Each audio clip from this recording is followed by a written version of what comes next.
माँ जैसी सास। करुणा जी बाजार से सब्जी खरीद कर घर जा रही थी। रास्ते में उनकी मुलाकात उनकी जेठानी की बहू शारदा से हो गई। शारदा, नमस्ते माँ जी, आप सब्जी लेकर जा रही हैं? संजना कहीं गई हुई है क्या? करुणा, नमस्ते बहू, कैसी हो? संजना घर पर है, वो उसने क्लाउड किचन का काम शुरू किया है, इसलिए मैं उसकी हेल्प कर रही हूँ। शारदा, माफ़ करना माँ जी, लेकिन अभी कुणाल जी की शादी को 6 महीने ही हुए हैं और आपने अपनी बहू को सिर पर चढ़ा लिया है। वह सारा काम आपसे करवाती है। करुणा, नहीं बहू, ऐसी बात नहीं है। हम दोनों मिल बांट कर काम कर लेते हैं। जब उसके पास ऑर्डर नहीं होते तो वह मुझे काम नहीं करने देती, लेकिन जब ऑर्डर आ जाते हैं तो कुछ काम मुझसे करवा लेती है। शारदा, अब मैं क्या बोलूँ माँ जी, जैसी आपकी मर्जी। अच्छा, अब मैं चलती हूँ। घर आकर करुणा जी देखती हैं कि संजना किसी से फोन पर बात कर रही थी। वह बात खत्म करके करुणा जी के पास आई। संजना, मम्मी जी आप आ गई, काफी थक गई होंगी, बताइए क्या लेंगी? कुछ ठंडा ले आऊं या चाय बना दूं? माफ करना, मैं आपसे काम नहीं करवाना चाहती, लेकिन कभी कभी इतने ऑर्डर आ जाते हैं कि अकेले संभालना मुश्किल हो जाता है। करुणा, मैं सब समझती हूँ। वैसे भी सब्जी खरीदना, मार्केट जाना, घर का सामान लाना, ये सब काम तो मैं बहुत सालों से कर रही हूँ। परेशानी कैसी? तू बस अपने काम पर फोकस कर। जा एक कप चाय बना ला। दूसरी ओर शारदा अपने घर पहुँचती है और अपनी सास रश्मि जी को सारी बात बताती है। रश्मि जी, मैं तो पहले ही जानती थी। मैंने तो शादी में ही कह दिया था कि बहू के लक्षण सही नहीं हैं। देखा नहीं था स्टेज पर कैसे अपने दूल्हे से हंस हंस कर बातें कर रही थी। मेरी देवरानी सीधी है तो उसे नौकरानी बना कर रख लिया है। खैर हमें क्या, वो जाने अपने घर की, लेकिन तुझे मत समझियो कि मैं तुझे भी इतनी छूट दे दूंगी। शारदा, नहीं माँ जी, मैं तो बस आपको इसलिए बता रही थी कि मुझे चाची जी को देखकर तरस आ रहा था। एक दिन करुणा जी खाना खाने के बाद दोपहर को आराम कर रही थी। शाम के समय डोरबेल बजी। संजना ने गेट खोला तो सामने अविनाश जी खड़े थे। वह अंदर आकर बैठे, तभी करुणा जी बाहर आई और बोली, करुणा जी, आज आप बहुत जल्दी आ गए। संजना, अपने ससुर जी के लिए चाय बना ला। अविनाश जी, रहने दो, चाय नहीं चाहिए। आज बाई साहब से मिलने गया था, उनकी तबीयत थोड़ी खराब थी, राकेश ने बताया था। करुणा जी, क्या हो गया जेठ जी को? मुझे भी ले चलते साथ में। अविनाश जी, नहीं ऐसा कुछ खास नहीं था, बस थोड़ा सा बीपी बढ़ गया था। राकेश नहीं आया अभी तक। करुणा जी, राकेश आज देर से आएगा। अविनाश जी फ्रेश होकर अपने कमरे में बैठे थे। अविनाश जी, करुणा आज भाभी कह रही थी कि तुमने अपने बहू को सिर पर चढ़ा लिया है। घर का सारा काम करुणा से करवाती है। करुणा जी कुछ बोल पाती इससे पहले संजना कमरे में आ गई। उसने सब सुन लिया था। उसने खाने की थाली रखते हुए कहा, संजना, पापा जी मुझे माफ़ कर दीजिए।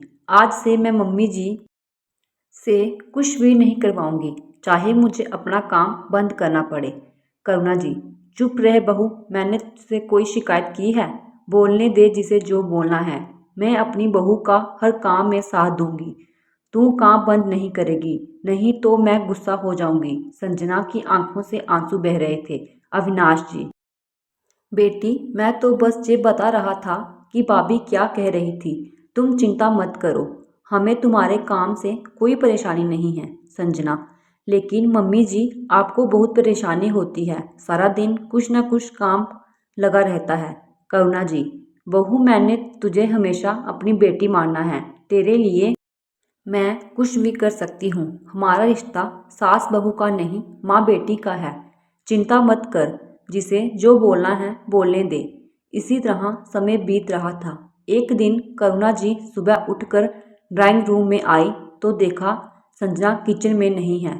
करुणा जी उसके बेडरूम के पास पहुंची और आवाज़ दी, करुणा जी, राकेश संजना को जगा दे। आज के ऑर्डर के लिए क्या सामान लाना है उसकी लिस्ट बना दे।